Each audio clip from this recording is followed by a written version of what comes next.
Arul Padana Sundararajan, and my dear brothers and sisters.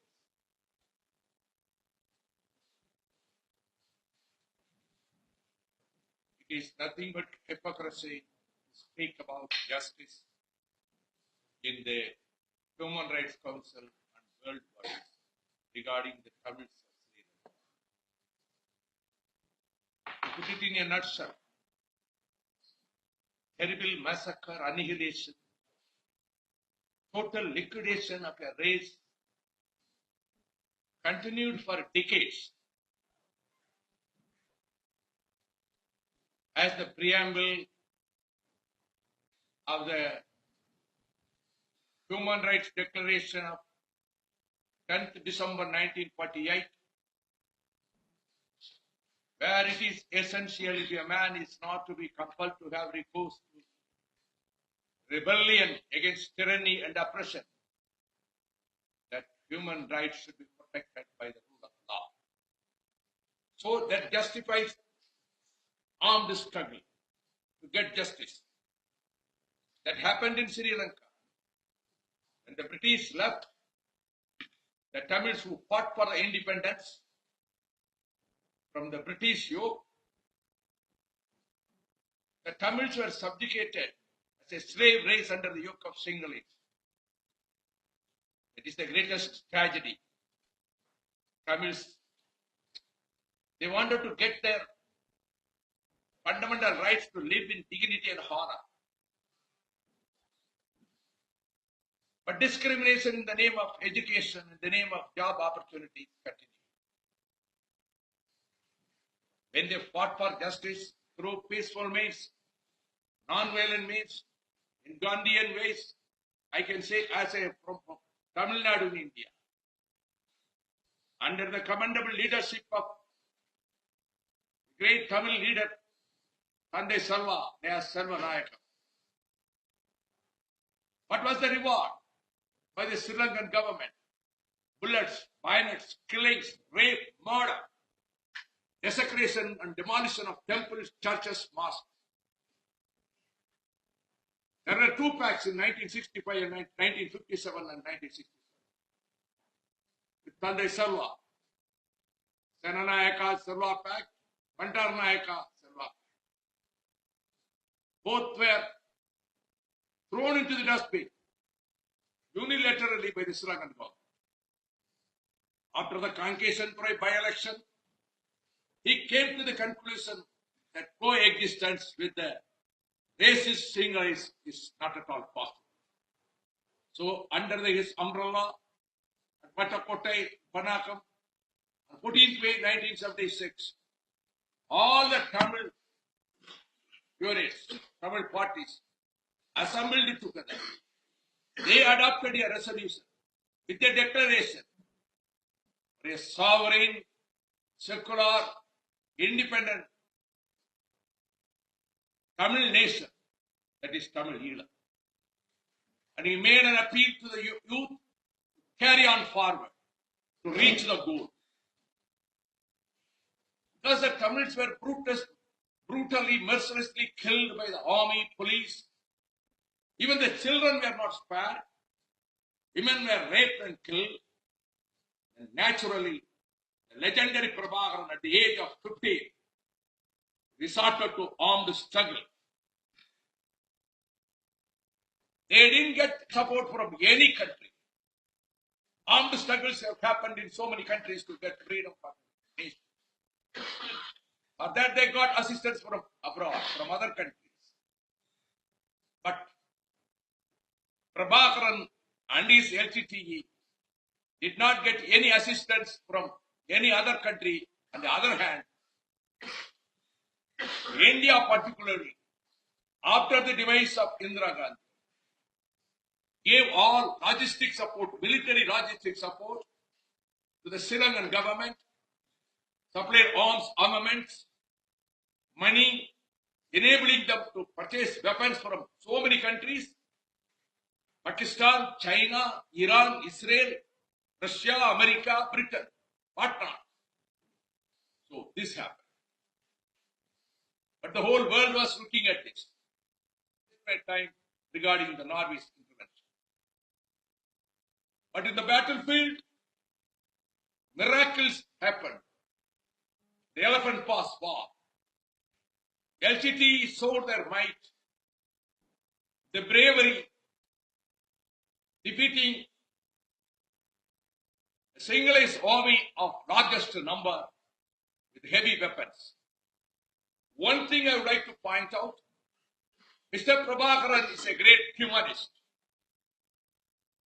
Once a pregnant Sinhalese woman went to the LTT near the barracks and was crying.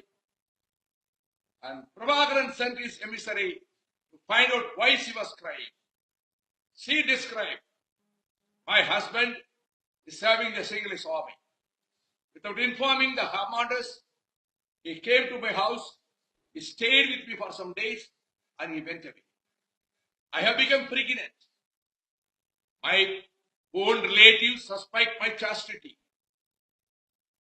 Unless my husband comes and tells the truth, I can't live in horror. The only option is death. Immediately, Mr. Prabhakaran released that to his foe. This happened. And one more thing. Whenever attacks came, only our women were the target. Our sisters and mothers, who cherished chastity more than their lives. They were the vulnerable targets. They were raped brutally. Channel 4, when brought out the video footage of brutal rape and murder of Isai Priya, when congressmen in the US Parliament, in a big hall, when they witnessed it, they were in tears. That happened in House of Commons also, the side room. But what justice we got?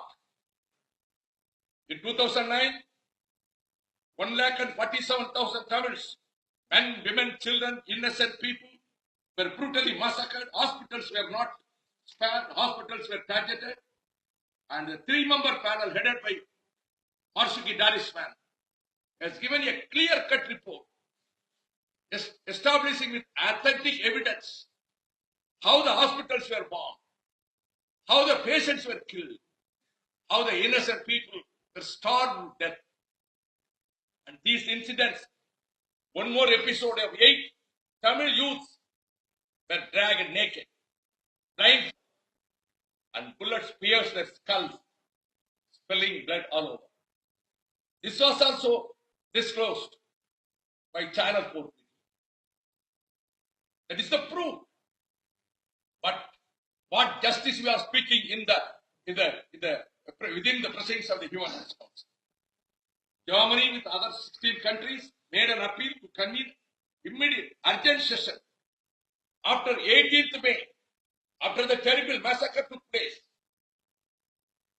So Human Rights Council had no other go to convene a special session.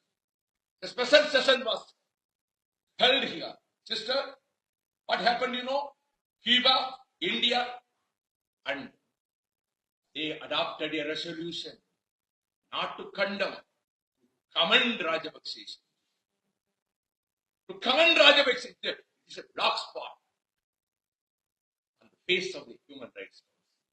What justice we will get? What transitional justice? Justice has been killed in our case. No justice. But I am happy. The present Commissioner, Human Rights High Commissioner, Prince Alrat Hussain, in his inaugural speech this session, has accepted. He says, the prevention of terrorism act should go. That should be resolved.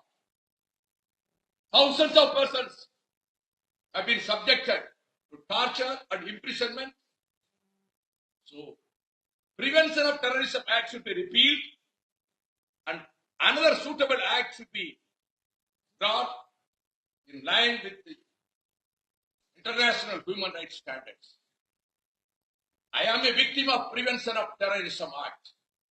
PTA in Sri Lanka, Kota in India. I was the first member of parliament who was arrested in the Chennai airport I was taken straight away to the magistrate court and then to the Vellore prison. 19 months I languished in the jail. I don't bother about my suffering. My people, my brothers, my sisters, and the brave soldiers under the leadership of my leader is suffered. So much suffering. What is incarceration in prison? But now I say, what justice has been given. The special rapporteur who went there last year, 2016, he has stated, innocent persons are suffering, no justice has been rendered. Now, one silver lining in an otherwise dark horizon. High Commissioner says, judicial inquiry against the Sri Lankan armed forces could be conducted in any country. This is the only silver lining. So with a heavy heart, I express my sadness about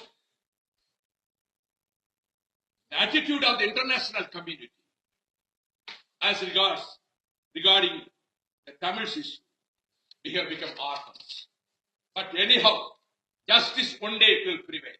Thank you. Thank you, Mr. Vice President, former member.